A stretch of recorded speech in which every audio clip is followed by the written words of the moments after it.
Muy, pero muy buenas noches, mis compañeras, Débora Plager, Silvina Martínez. Buenas noches a las dos. Gracias a nuestros invitados, Fernando Iglesias. José Hola, ¿qué tal? Buenas noches.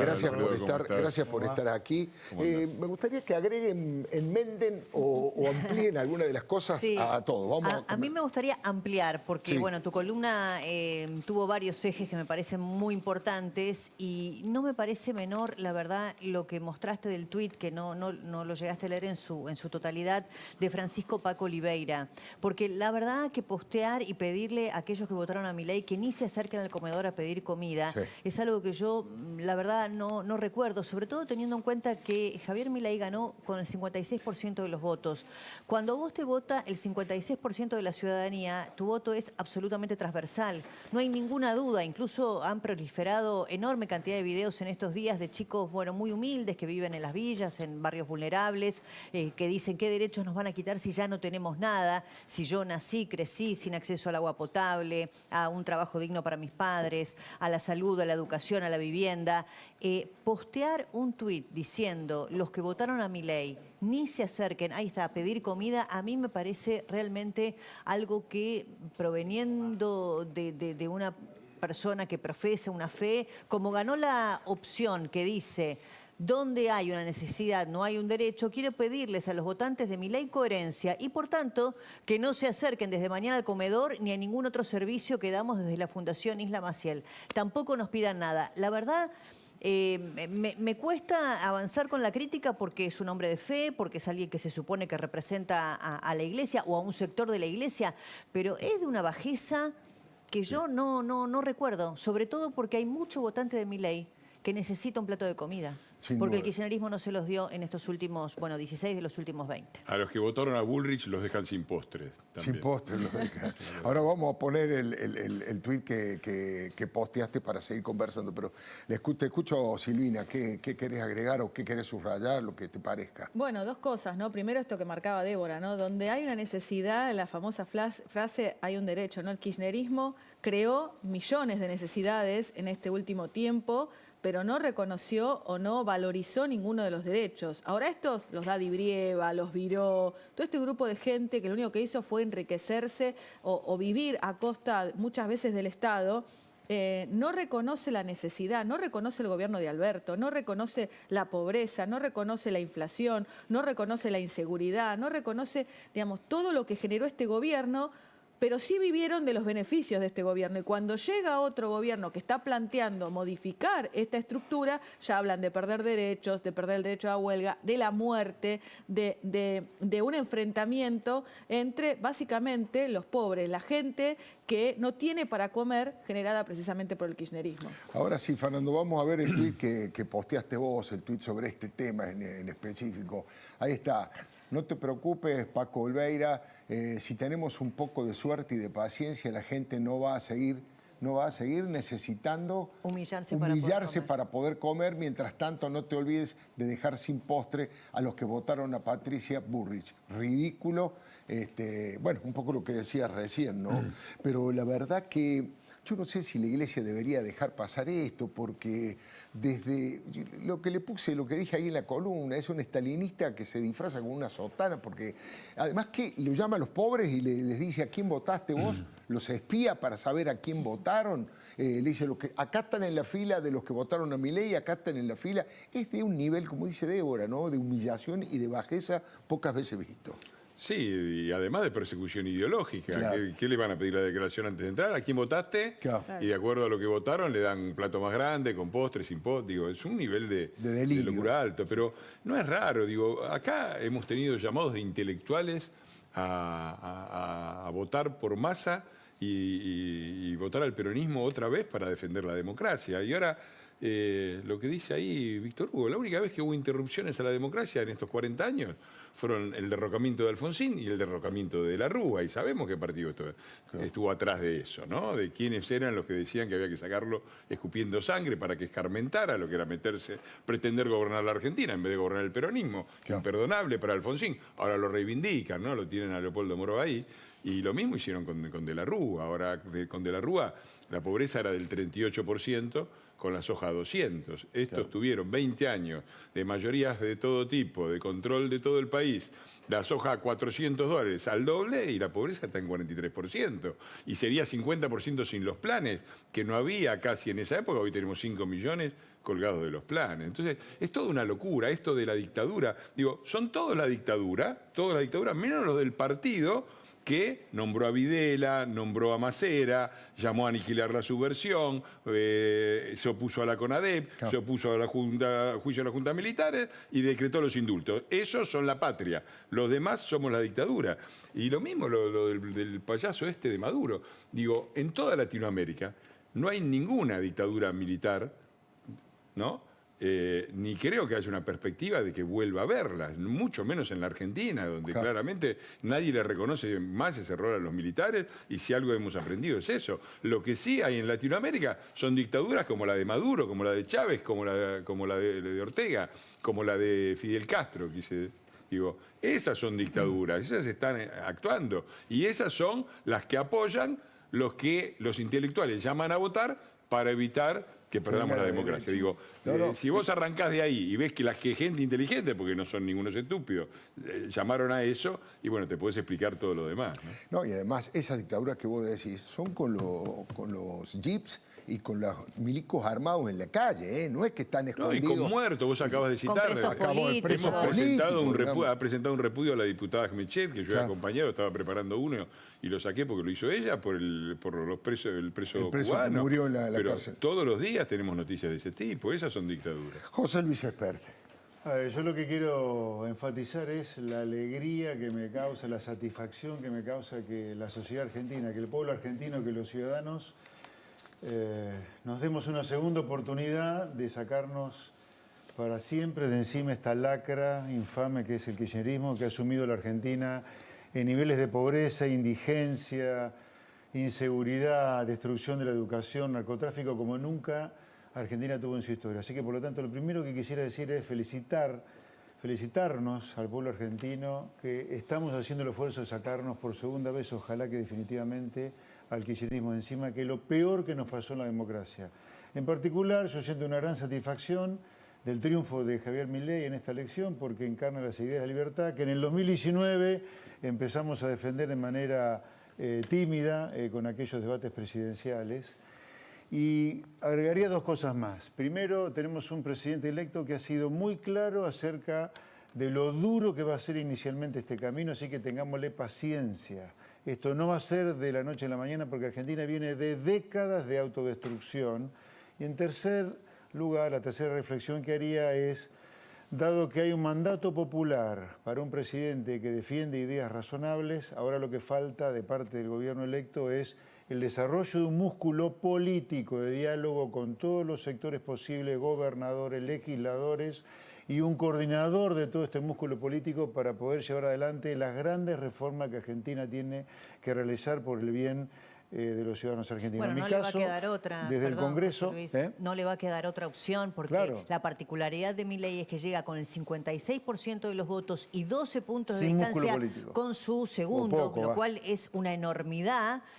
Pero no tiene un gobernador, no tiene muy pocos diputados, pocos senadores. Entonces, eso que usted dice es casi una condición ineludible. Sí, me parece clave desde el Congreso, desde mi lado, desde mucha gente del PRO y de Juntos por el Cambio en general, vamos a estar defendiendo las ideas del sentido común para que nosotros como diputados cumplamos con el mandato de defender al pueblo argentino. Si necesitas efectivo, tengo la solución, ¿eh? Acércate a Cabildo 2114, donde vas a poder vender oro, alhajas, brillantes, relojes importantes a precio internacional. Comunícate al 4787-4400 o al WhatsApp 11-6263-5877. Y como dice Chiche, donde respetan el valor de tus afectos. Acordate, Cabildo 2114. Cabildo 2114. Si tiene que vender oro, alhajas antiguas o relojes importantes, en Cabildo 2114, además de la mejor cotización, siempre respetamos el valor de sus afectos. Los esperamos. Consúltenos por WhatsApp al 15-6263-5877. Cabildo 2114, casi juramento. Fernando Iglesias, ¿estás de acuerdo con que el PRO asista y entregue a algunos de sus cuadros técnicos para colaborar. No digo un gobierno de coalición, porque no lo es, pero sí que ofrezca los dirigentes más experimentados, los exfuncionarios más experimentados para fortalecer a La Libertad Avanza? Sí, primera cosa, yo creo que, como dijo bien José Luis antes, el gran ganador de las elecciones es el país, es la Argentina, que se sacó la peor de las opciones, que era la continuidad de este régimen nefasto a cargo de un personaje nefasto que representa lo peor de la política argentina, que era Massa. Es el primer ganador del país. Segundo ganador es Milei y La Libertad Avanza. Yo apoyaba a Patricia Bullrich, y si me preguntás, sigo creyendo que Patricia era una opción mejor, pero la gente lo eligió a Milei, y Patricia y Mauricio tuvieron la generosidad de aceptar que la opción era muy clara, era la continuidad con Massa o el cambio con Milei. Y ahí hubo, como el propio Javier ha dicho, un apoyo completamente desinteresado, que incluye, obviamente, la disposición a nivel parlamentario de considerar todas las apuestas, de tratar de darle el mayor grado de gobernabilidad al gobierno, perdón por la redundancia, y también la de que si se necesita algún cuadro técnico, integre el gobierno, sin que esto signifique que va a haber un cogobierno. Bueno, de los ocho ministros, ¿no? Porque así lo dijo Milei, que va a tener 8 ministerios. Sí. Hasta ahora los nombres que han surgido, los que están confirmados por Milei, porque hay otros que es cierto que todavía él no los confirmó, son de Milei. Lo que puede pasar es que hoy muchos especulaban con que por las dificultades que va a enfrentar justamente el gobierno de Milei en sus primeros meses, por lo difícil del ajuste y lo que vendrá, que pueden ser ministros que tengan, bueno, un tiempo acotado en el gabinete y que luego sí pueda aportar Juntos por el Cambio, Macri, Bullrich, en fin, otros nombres para ocupar esos cargos, o quizás estén en segundas líneas. ¿No? Ocuparían las segundas líneas, claro. Un poco la idea era esa. Puede ser, lo esencial es que vamos a enfrentar tiempos difíciles, que, a ver, todavía estamos pagando las consecuencias inflacionarias y de aumento de la pobreza, y no estamos hablando de poco, estamos hablando de un dólar que saltó de 2,70 a más de 1.000, de una inflación que fue de 70 a 140 medida para atrás y 300 medida para adelante, y de casi 2 millones más de pobres.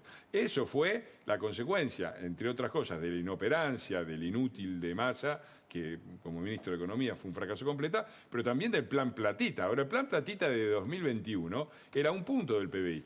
Ahora se gastaron 3 puntos del PBI. O sea que el 2024 va a ser muy difícil parar la inflación. ¿Cómo hace para parar la inflación cuando tenés una brecha cambiaria del 200%? Sacás el cepo y ¿cómo haces? ¿Cómo haces cuando tenés...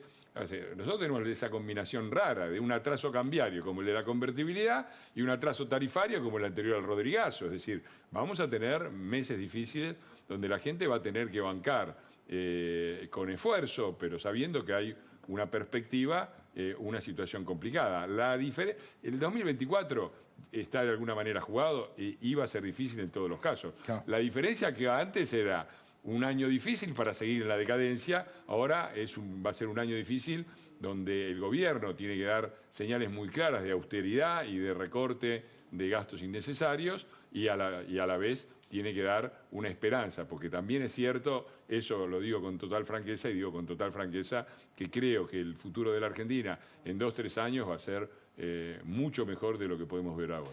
José Luis, desde el punto de vista económico, 2 cosas. Dijo Milei que la hiperinflación es evitable, sí. Y la segunda, que va a atacar primero el tema de las LELIC para abrir el cepo. Sí. ¿Te parece correcta esa definición? ¿Estás de acuerdo? ¿Le agregarías algún otro tema para poner bajo la lupa? A ver, sí, la hiperinflación es evitable. Es más, yo creo que la hiperinflación fue la peor crisis de la historia argentina hasta el 2001. Y yo creo que se puede evitar claramente. Es más, si vos me decís, ¿qué crisis Argentina puede tener dentro de las que maneja el presidente electo? A lo mejor es un Rodrigazo en el peor de los casos y no una hiper, creo yo. Ahora, sin duda es evitable la crisis. Ahora, para que la crisis sea evitable, cualquiera sea el nombre de la crisis, Rodrigazo, 2001, hiperinflación, cualquiera, porque Argentina en los últimos 60 años ha tenido una crisis cada 7 años y medio. Así que hemos vivido en crisis, por lo menos yo tengo 62 años y desde que nací estoy en crisis en Argentina. Se puede evitar. Ahora, insisto, para evitarlo, las ideas bastante correctas están, el mandato popular está, porque Milei ganó con holgura la elección. Faltan 2 cosas esenciales acá, que hay que trabajar mucho. O 3. Evangelizar, insistir, comunicar, pedir paciencia. Construcción del músculo político, es clave la construcción de la política, es clave el diálogo, un coordinador de todo esto, y yo creo que de esa manera se puede evitar una mega crisis como un Rodrigazo o una hiperinflación. Ahora, como consecuencia de todo lo que Argentina ha pecado durante tantas décadas, acá no vas al cielo sin pagar el costo del purgatorio, o puesto en términos más terrenales, síndrome de abstinencia vamos a tener, o sea... ¿Qué significa síndrome de abstinencia? Ajuste de las tarifas de los servicios públicos va a haber que hacer. Reducción del tamaño del Estado, echando ñoquis, o sea, ladrones de los sueldos de los buenos policías, enfermeros y maestros y de los contribuyentes va a haber que hacer. Cortar con las transferencias discrecionales a provincia va a haber que hacer. Desintermediar los planes sociales va a haber que hacer. O sea, este es un ordenamiento de las cuentas públicas donde lo paga la política, porque ese es el costo de la política, ¿no? Esta cosa donde el dinero es vidrioso, donde se va la plata sin saber cómo, ese es el costo de la política, para luego hacer la reforma estructural, ¿no? No nos olvidemos de eso. La reforma estructural requiere de mucho apoyo parlamentario y hoy los gobernadores de Juntos por el Cambio fueron claros. Ellos quieren ser partícipes de lo que se haga en el Congreso en cuanto a la reforma estructural del gobierno. Bueno, Milei fue muy claro respecto, por ejemplo, de la obra pública. En una de las entrevistas que dio, que está dando varias, dijo, bueno, para evitar la hiper, lo primero que hay que hacer, porque no hay dinero, hay que ordenar las cuentas, no puede haber déficit, no hay un peso para la obra pública. Mi pregunta es, ¿por qué él pone el modelo chileno, etcétera? Siempre hay una participación estatal, siempre hay como una mixtura entre lo público y lo privado. ¿A qué se refiere? A ver, lo que él dice, acá me voy a poner intérprete de lo que yo escucho de Milei, porque no he tenido diálogo con él, es que no es que el Estado deja de hacer obra pública, sino que se la transfieren para que hagan los privados esa misma obra pública. Por eso la obra pública pasa a ser cero en cabeza del Estado. La pasan a ser 100% los privados. Ahora, si eso es factible, a mí me parece difícil que eso se pueda realizar, porque un cordón cuneta en el medio de una villa es medio difícil que lo pueda hacer. Hay obras que no son rentables para el sector privado, claro, o sea, que las tenés que vos hacer, podés, rutas que no... La concesión de rutas a lo mejor podés privatizar concesionando. Ahora, una parte del Estado la va a tener que hacer, así que eso yo no lo veo como factible. Incluso hay rutas, perdón, que no podés concesionar porque no hay peaje posible para poner. Yo no lo veo factible a eso. Ahora, lo que él pretende es eso, ¿no? Sobre las LELIC, yo creo que las LELIC son fruto de la inflación. Yo preferiría atacar de manera muy directa a la inflación antes de pensar en las LELIC. La inflación se soluciona dejando de emitir, generando confianza con una gran reforma estructural, como la que Milei pretende, una reforma laboral, privatización, una reforma al comercio exterior. Pero bueno, son matices, digamos, ¿no? Lo importante es que acá hay un rumbo en el sentido adecuado, hay un mandato popular para ese rumbo adecuado, ahora hay que trabajar mucho en el músculo político y en la coordinación de ese músculo político. Fernando recién hablaba sobre el tema de, creo que dijo, correr del medio a los gerentes de la pobreza, lo tradujo.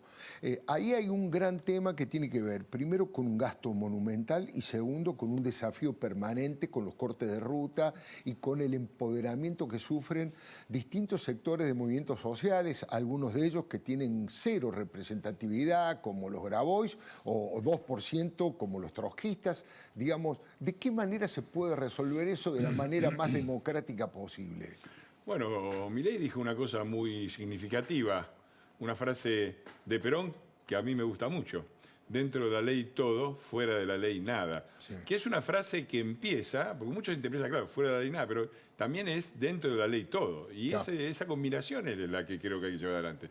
Dentro de la ley todo para llevar adelante las reformas que sean necesarias, apelando a todos los recursos de un gobierno que llega con una combinación muy difícil de manejar, que es un escaso poder parlamentario, es decir, una gran legitimidad popular, porque el triunfo fue aplastante, fue una paliza, pero con una escasa representatividad parlamentaria, escasa experiencia en la gestión y al mismo tiempo con la necesidad de hacer cambios profundos, rápidos y algunos complicados, dolorosos. Entonces, en esa situación es para sacar las leyes dentro de la ley todo lo que se pueda, y fuera de la ley nada. Fuera de la ley nada quiere decir que me parece que hay que retomar la idea de que el orden público es un elemento de la democracia. A todos los que creen que viene una amenaza de 40 años a la democracia, una de las amenazas y una de las ataques concretos que hemos tenido es la privatización del espacio público por estos grupitos de los Grabois de la vida que te cortan la ruta, que te cierran la calle, que no se puede trabajar ni ir a un hospital. Entonces, me parece que en ese sentido tiene que haber una combinación razonable. Por supuesto, nadie quiere el conflicto, ni nadie quiere consecuencias desgraciadas, pero tiene que haber un respeto de la ley por parte de todos y una fuerza de seguridad entrenadas para aplicar eso con legitimidad y con racionalidad. Justamente uno de los cargos que no se conoce todavía es el rol del ministro de Seguridad, porque el ministro de Economía, Milei dijo que lo tenía, pero no lo daba a conocer porque, bueno, no quería quemarlo. Pero en el caso del ministro de Seguridad, no sé si es que aún están coordinándolo, quizá con equipos técnicos de Bullrich, no lo sé, porque, bueno, es un rol que va a ser clave sin ninguna duda, ¿no? Sí, ¿qué decías, Silvia? No, también agregar en relación a esto que me parece que la gente le dio, no sé qué opinan ustedes, pero el hecho de que Juntos por el Cambio esté, digamos, o el sector de Patricia Bullrich apoyando la idea de que la gente vote a Milei, pero también planteándose de que va a ser una oposición, digamos, con un sistema de oposición diferente, porque vos vas a tener al kirchnerismo, que hoy sigue ocupando, /peronismo, lugares de importancia dentro de diputados y senadores, y por fuera, en la calle, que van a tratar de poner palos en la rueda, pero vas a tener diputados, como los que hoy tenemos sentados, o personas que van a estar dentro del Congreso, que van a acompañar las reformas que sean necesarias dentro de la ley todo, pero que también van a ejercer el rol de control para tratar de garantizar, bueno, un poco el tema de que se cumpla lo que se ha prometido en la campaña y este reordenamiento y acompañar reformas que son necesarias, pero no poniéndose en el rol de oposición como hace el kirchnerismo, ¿no? Claro. De poniendo palos en la rueda en toda esta situación. Sí, además, Argentina se enfrenta en una situación, no es que la duda es, ¿qué hacemos? ¿Qué somos? ¿Francia, Suiza, Estados Unidos? No, es entre comer rebanada de viento o ser un país sensato. O sea, no es que nos estamos debatiendo en qué potencia mundial ser, sino es si vamos para un lugar razonable o terminamos comiéndonos entre nosotros por poco. Entonces acá yo te diría, a pesar de que hay que convencer, persuadir y consensuar, la verdad que las cosas que hay que hacer son de todo sentido común. O sea, ¿a qué ciudadano argentino de bien le conviene unas leyes laborales como las actuales, donde los comercios se funden para pagar los costos laborales que tienen que pagar, donde un empresario que tiene un problema con un empleado se funde por las multas y los juicios laborales que se tiene que comer? ¿A quién le conviene este tamaño del Estado, donde a los ciudadanos los matan como bichos, pero al mismo tiempo te demuelen impuestos para supuestamente darte seguridad? ¿A quién le conviene un sistema de obras sociales sindicales donde de 350 obras sociales sindicales que hay solamente funcionan 50, pero hay 350 que cobran lo que pagan los empleadores, 6% sobre la nómina salarial, más los que pagan los empleados con menos salarios nominales? ¿A quién le conviene un sistema sanitario de esas características? A ningún ciudadano de bien le conviene. O sea que las reformas que hay que hacer son de puro sentido común. Seguro. Hoy se registraron dos hechos políticos importantes, dos noticias fuertes. Primero, la reunión entre la vicepresidenta condenada y saliente, Cristina Fernández, y la vicepresidenta entrante, Victoria Villarroel. Y la otra fue la reunión de los gobernadores de Juntos por el Cambio, y Débora nos va a contar el corazón informativo, lo más importante de ambos encuentros. Mira, el de Victoria Villarroel y Cristina Kirchner tuvimos que poner una foto de cada una porque no hay foto. Claro. Este es un dato político de primer orden porque Cristina Kirchner no quiso, se cuidó muchísimo de no tener una fotografía o un video. Ella retrata absolutamente todo. Esta Cristina TikToker que hemos visto últimamente retrata todo lo que sucede en su despacho del Senado. Sin embargo, hoy decidió que no iba a haber foto con Victoria Villarroel. Y así fue. Estuvieron reunidas durante más de una hora. Hay que recordar además de que Cristina tiene una aversión personal por la alternancia democrática, porque tampoco le entregó los atributos de mando a Mauricio Macri, pero con Victoria Villarroel tiene un tema particular. Hay, varias cuestiones. El posicionamiento de Cristina vinculado con los derechos humanos, la amistad de Cristina con Estela de Carlotto y la confrontación que viene ya de tiempo atrás entre Victoria Villarroel y Estela cuando discutían respecto de las víctimas del terrorismo. Bueno, en ese contexto se produce hoy la reunión que tenía un objetivo bien claro. O sea, Cristina Kirchner es quien tiene que presidir la Asamblea Legislativa, en donde se va a producir el juramento del binomio de La Libertad Avanza, Javier Milei y Victoria Villarroel. Bueno, allí estuvieron la verdad, lo único, tenemos dos cosas. Una, las declaraciones de Victoria Villarroel, ahí cuando salía, creo la vamos a escuchar y ella describe esa reunión como cordial. Y después Cristina, que no quiso foto, no quiso video, e hizo un tuit muy largo, que lo vamos a resumir, para contar las maravillas que ella hizo dentro del Senado mientras estuvo a cargo de la presidencia del mismo. Esto decía Victoria Villarroel. Fue una reunión cordial donde hablamos de la transición, que va a ser una transición ordenada, respetuosa, donde ella y la persona que ha designado para la transición y para trabajar con nuestro equipo nos ha explicado el funcionamiento del Senado y los próximos pasos a seguir en los siguientes días. Así que ha sido todo dentro de lo democrático, de lo cordial, del esfuerzo de ambas partes por tratar de llevar adelante una transición que sea en beneficio del pueblo argentino. Sí, fue una charla amable, no nos conocíamos, pero pudimos conversar, pudimos conocernos, hablar de las cuestiones que hay por delante, así que... No hubo fotos, pero creo que la ciudadanía tiene que quedarse sumamente tranquila. Bueno, si no hubo foto, la pregunta es si Cristina está dispuesta a presidir ella la Asamblea Legislativa y tener no solamente fotos, sino video de lo que será la jura de Milei y Villarroel a frente del Ejecutivo. Veremos. También queda por delante, por supuesto, la jura de los nuevos legisladores. Y otra de las reuniones importantes del día, acá también, ojo, se juegan muchas cosas, la presidencia provisional del Senado y la presidencia de la Cámara de Diputados, son temas muy relevantes porque están en la línea de sucesión presidencial. Ese es otro gran tema respecto de los nombres que se están barajando por estas horas, tanto en diputados, el de Ritondo Randazzo, o qué va a pasar en el Senado. Milei tiene solo 7 senadores, corríjanme, ¿no? Sí, 7. Bueno, y esta reunión muy importante, reunión de los gobernadores de Juntos por el Cambio, ahí en la Casa de Mendoza, por eso está en el centro Alfredo Cornejo. Es importante también porque muchos de estos gobernadores, incluso el propio Cornejo, que se habían mantenido neutrales, existe la neutralidad dentro de la política antes de la votación. Por ejemplo, en Mendoza, Milei obtuvo 71% de los votos. Después de Córdoba, que fue 74%, fue la segunda provincia en donde Milei más votos sacó. De modo que para estos gobernadores hoy es muy difícil no tomar un posicionamiento político de darle una oportunidad al nuevo presidente, teniendo en cuenta la enorme cantidad de votos que sacaron en sus propias provincias. Bueno, allí dijeron que iban a aportar a la gobernabilidad y a la convivencia democrática. Habló Cornejo. De Juntos por el Cambio, queremos contribuir a la institucionalidad del país, queremos contribuir a representar fielmente el cambio de modelo económico que ha votado la ciudadanía. Queremos contribuir a la gobernabilidad, a la tranquilidad, a la paz social, y lo queremos hacer desde esta plataforma que es nuestra coalición Juntos por el Cambio. Y ratificamos nuestra presencia territorial, son 10 gobernadores electos.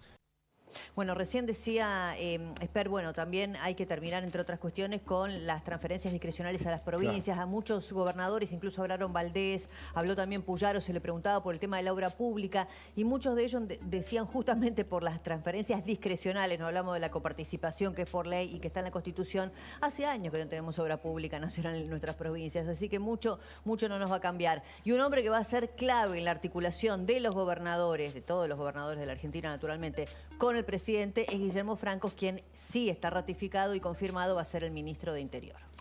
Bueno, ¿Escuchó las preocupaciones de hoy de los gobernadores de Juntos por el Cambio que mantuvieron una reunión? Digo, estuvo atento por lo menos. No, sé que hubo una reunión, y ya conversamos. No, vi que hubo una reunión, vi que expresaron un apoyo al gobierno de Javier Milei y a la intención de cambio que expresaron los ciudadanos en la votación del domingo pasado.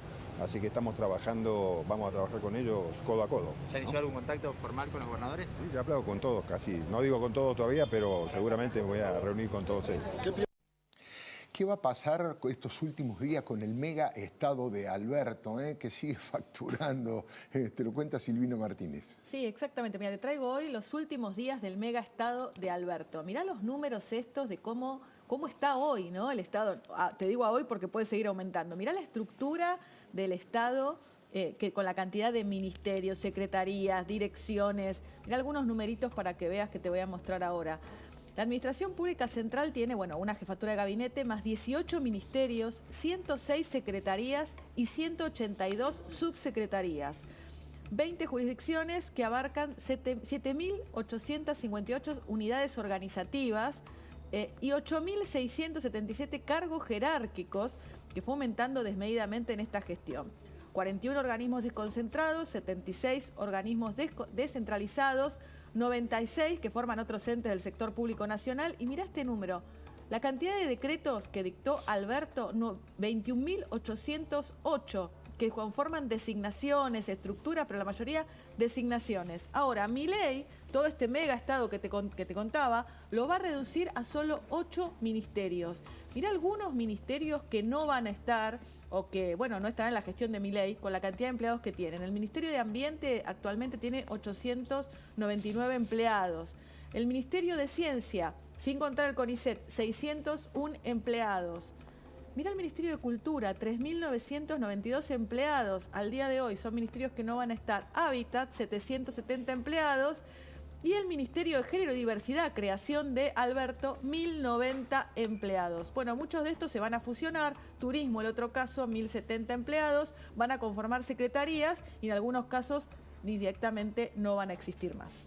Muchísimas gracias, Silvina. Muchísimas gracias. Un placer, buenas noches. Igualmente, gracias por la Fernando invitación. Iglesias. El lujo de trabajar con Débora Plager, con Silvina Martínez, y ya estamos saludando a la exitosa Viviana Canosa.